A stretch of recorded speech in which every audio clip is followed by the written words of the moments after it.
ایک 60s میں ہمارے اپنے عزیزوں میں برادری میں ایک آدمی نے کروڑوں بنائے حرام راستے سے، وہ اس کا اچانک انتقال ہو گیا کوئی 60 سال کی عمر میں۔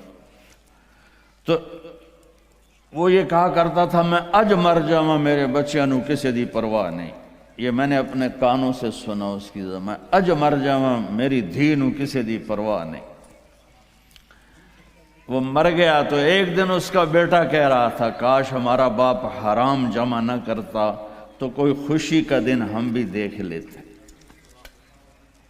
تو میرے بھائیوں، یہاں اسلام کے نمائندے بنو، اسلام کا جھنڈا اٹھاؤ اور اچھے شہری بن کے دکھاؤ، اپنے بچوں کو اعلیٰ تعلیم دو، اپنے کتنے ہاں میں یہ نہیں میں روکتا نہیں ہوں کہ حافظ نہ بناؤ، عالم نہ بناؤ، لیکن میں یہ چاہتا ہوں، میں ابھی وینکوور سے آیا تو وہاں ہمارے جو سکھ بھائی ہیں وہ وزیر بھی ہیں، وہ سینیٹر بھی ہیں اور وہ ایم پی بھی ہیں اور سارے بڑے بڑے عہدوں پر ہیں، تو تم صرف پیسے ہی بناتے رہو، یہ کون سی عقل مندی؟ اپنے بچوں کو اعلیٰ تعلیم دو، یہاں ایسے اور سکول بناؤ، جائیدادیں یہاں بناؤ، اگر پاسپورٹ یہاں کا ہے تو یہاں پیسہ خرچ کرو، یہاں کے غیر مسلموں کو صدقہ دو۔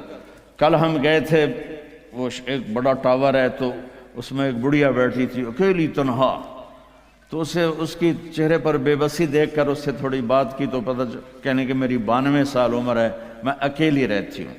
ایسوں کو جا کر 2 دن مل لو اور کچھ کھلا دو تو وہ کلمہ پڑھ جائیں۔ اب آپ لوگ جب یہاں آتے ہو تو پچھلے سمجھتے ہیں کہ ہن تو سونے دی کان وچ ہاتھ پائے گیا، پتر تیری بہن دی شادی کرنی ہے پیسے گھل، پتر تیری بڑائی دی شادی کرنی ہے پیسے گھل۔ وہ بیچارہ یہاں کیا کرے، وہ نوٹ چھاپے، وہ ہمارے در آدم خیل میں جاؤ جتنے ڈالر چاہیے لے لو آسٹریلین جتنے لینے جو لے لو، امریکی ڈالر، آسٹریلی ڈالر، کینیڈین ڈالر، پاؤنڈ بھی لے لو، ریال بھی لے لو، یا تو پچھلوں کو پتہ ہی نہیں ہے کہ یہاں کمائی کتنی مشکل ہے۔ تو میں نہیں کہتا ہوں کہ اپنی بہنوں کی شادیوں کے لیے نہ کرو، اپنے رشتہ داروں کے لیے نہ کرو، لیکن پہلے اپنے بیوی بچوں کو دیکھو، پہلے یہاں اپنے پہلے جن کے والدین یہاں ہیں ان سے کہتا ہوں ماں باپ کو ٹائم دو، ماں باپ کو عزت دو، اور ماں باپ سے کہتا ہوں اگر جوائنٹ فیملی سسٹم ہے تو آنے والی بہو کو تنگ نہ کرو، اپنے بچے کی زندگی کو برباد نہ کرو۔ ایک حد ہے، یہ خامند کے ذمہ، بچے کے ذمہ ہے، ماں باپ کو اپنی عزت دے، بیوی کو اپنی عزت دے۔ اگر آپ اپنی اولاد کے خرچوں سے بعد بھی پیسہ بنتا ہے تو پھر اپنی کسی بہن کی، بھتیجی کی، بھانجی کی، بھائی کی شادی کرنی تو پیسہ بھیجو، لیکن اس طرح بچوں کو تنگی میں ڈال کے، اپنے آپ کو تنگی میں ڈال کے، ڈبل شفٹیں کر کے یہ ظلم نہ کرو کہ نماز بھی گئی، روزہ بھی گیا، قرآن بھی گیا، مسجد بھی گئی، جانوروں کی طرح لگے ہوئے، یہ کیا زندگی؟ آخری الفاظ میرے نبی کے تھے الصلاۃ وما ملکت ایمانکم، میری امت نماز نہ چھوڑنا، نماز نہ چھوڑنا۔ ان 1400 سال میں اگر نماز چھوڑنے کی گنجائش نظر آتی ہے تو صرف کربلا کے میدان میں میرے نبی کے نواسے کے لیے گنجائش نظر آتی ہے کہ ظلم انتہا پہ ہے، مظلوم انتہا پہ ہے۔ زمین آسمان نے ایسا منظر کبھی دیکھا نہیں، نہ دیکھیں گے، نہ ایسے قربان ہونے والے دیکھے نہ دیکھیں گے۔ اور سورج ڈھلا اور یہ جنت کے وارث نہیں ہیں، جنت کے سردار ہیں، جنتی نہیں ہیں، جنت کے سردار ہیں۔ میرے نبی نے فرمایا میرے بچے حسن اور حسین جنت کے نوجوانوں کے سردار۔ ہمیں تو پتہ ہی نہیں ہے، تم گرمی میں بیٹھے ہو، میں بھی یہاں کھڑا ہو کے میرا سر درد کا مستقل مریض ہوں اپنے آپ کو، چونکہ مجھے 2 دن سے پھر اٹیک شروع ہو گیا، تو میں اس وقت کوئی آسانی سے نہیں بول رہا ہوں، زور لگا کے بول رہا ہوں، لیکن پتہ کوئی نہیں قبول ہے کہ نہیں ہے، امید ہے کہ اللہ قبول کرے گا۔ اور یہاں ماں کا دودھ بھی نہیں چھوٹا اور اعلان ہو رہا ہے حسن اور حسین جنت کے نوجوانوں کے سردار ہیں۔ تو آپ اگر نماز چھوڑ بھی دیتے تو کیا ہوتا؟ نہیں، امت کو پیغام سنانا ہے، بتانا ہے، دکھانا ہے کہ مرتے ہوئے بھی نماز نہیں چھوڑی جا سکتی۔ آپ نے اپنے لشکر کے ایک نوجوان کو بلایا، زہیر بن القین، وہ آ گیا ہے، کہ یہ شمر سے کہو 5 منٹ تو میں اپنی طرف کہہ رہے ہیں، تھوڑی دیر رک جائے مجھے نماز پڑھنے دے، پھر جو چاہے مرضی کر لے۔ اس حال میں نماز نہیں چھوڑ۔ آپ بڑے مصروف ہیں، ایک چھوٹا سا مصلی اپنے ساتھ رکھو، آپ کو پاس ٹائم کوئی نہیں، فرض پڑھ لو، صرف فرض پڑھ لو تاکہ آپ کی حاضری لگ جائے۔ صرف فرض، میں یہ نہیں کہہ رہا ہوں سنتیں چھوڑ دو، میں کہہ رہا ہوں کہ اپنے آپ کو عادی بنانے کے لیے آپ کو مشکل ہو رہی ہے تو صرف فرض پڑھ لو تاکہ کم از کم حاضری لگ جائے۔ خوف کی نماز نہیں، عشق کی نماز پڑھو جو حسین نے پڑھ کے دکھائی۔ جب انہوں نے کہا ہم تلوار نہیں روکیں گے تو آپ نے کہا آدھے ہو جاؤ، آدھے نماز پڑھو، آدھے ان سے لڑائی کرو۔ پھر ان کو واپس بلا کے کہا تم نماز پڑھو، ہم لڑائی کرتے ہیں۔ عصر کی نماز سے پہلے گردنیں کٹ کر اور نیزوں پہ چڑھ گئی تھی۔ تو میں آپ سب سے گزارش کرتا ہوں، اللہ کی نماز پڑھو، اللہ کے محبت میں نماز پڑھو، اللہ کے شوق میں پڑھو، کسی کے ڈر سے نہیں، کسی کے خوف سے نہیں۔ جیسے آپ رات کو 12 بجے اشارے پر کھڑے ہوتے ہیں تو وہ کوئی آپ فرما برداری کی میں نہیں ہوتے ہیں، وہ $100 دا ڈر ہوں ٹھک جامنا ہے۔ نہیں تو اگر یہ نہ ہوتا تو ہماری طرح پاکستان میں دن کے 12 بجے بھی اشارہ توڑ کے تم جا رہے ہوتے، تو چھوٹا بڑا چنگا تکڑا ہے نا۔ ہاں، محبت کی نماز پڑھ۔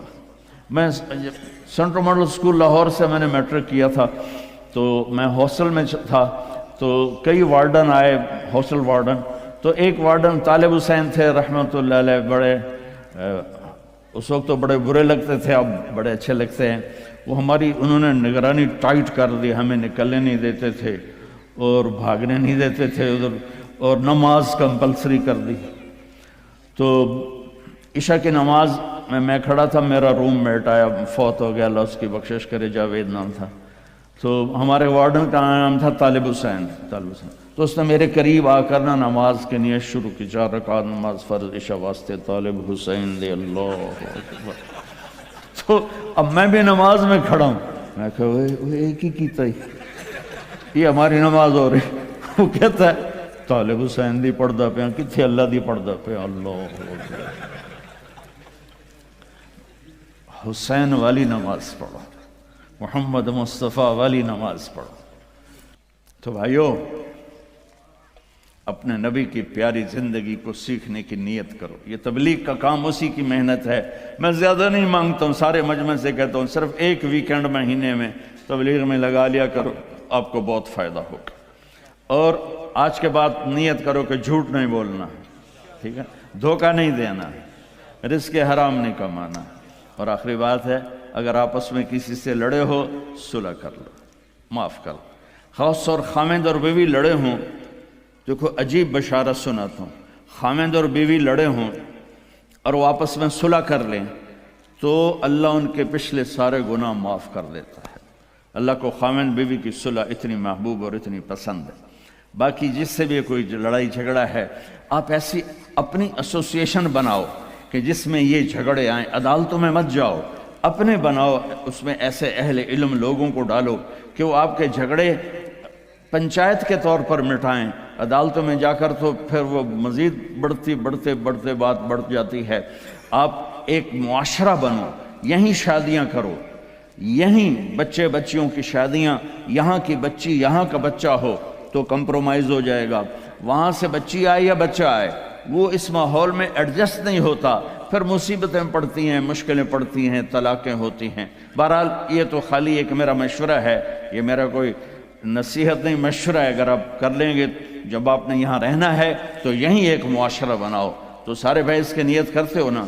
تو آخری بات جو میں نے کی تھی دھیان سے سن لینا کہ کسی سے ناراض ہو تو اٹھ کے صلح کر لینا، ٹھیک ہے نا؟ سارے بھائی نیت کرتے ہو؟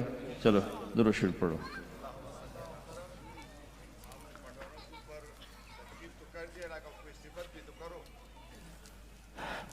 پتہ نہیں کیا کہا ہے میرے بھائی نے۔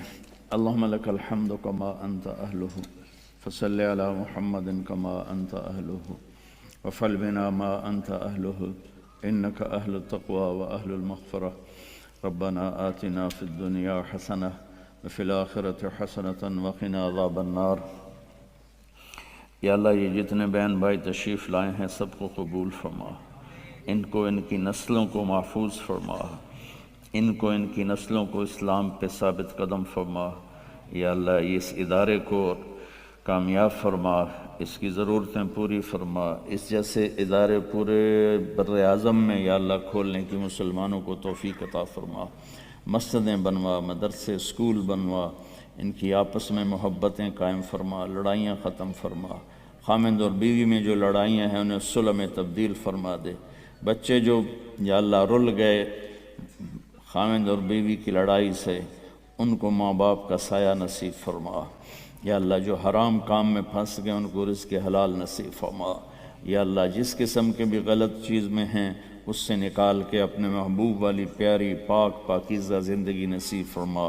یا اللہ ان سے ہم سب سے راضی ہو جا، جو ہم میں بیمار ہیں صحت شفائے کامل نصیب فرما، اور جو ایمان پہ دنیا سے چلے گئے اور قبروں میں تو ان کی قبروں کو روشن فرما۔ جب ہمارے جانے کا وقت ہے تو ایمان پہ خاتمہ نصیب فرما۔ اس سارے مجمع سے اور ہم سب سے راضی ہو جا۔ وصلی اللہ تعالی نبی الکریم آمین۔